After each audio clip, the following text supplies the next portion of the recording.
नमोऽस्तु सूर्याय सहस्ररश्मये सहस्रशाखान्वितसम्भवात्मने सहस्रयोगोद्भवभावभागिने सहस्रसङ्ख्यायुगधारिणे नमः।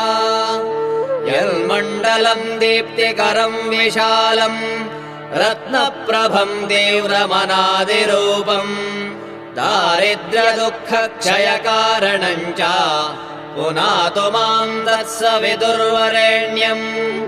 यन्मण्डलम् देवगणैः सुपूजितम् विप्रैः स्तुतम् भावनमुक्तिकोविदम् तम् देवदेवम् प्रणमामि सूर्यम् पुनातु माम् तत्सवितुर्वरेण्यम्। यन्मण्डलम् ज्ञानघनम् त्वगम्यम् त्रैलोक्यपूज्यम् त्रिगुणात्मरूपम्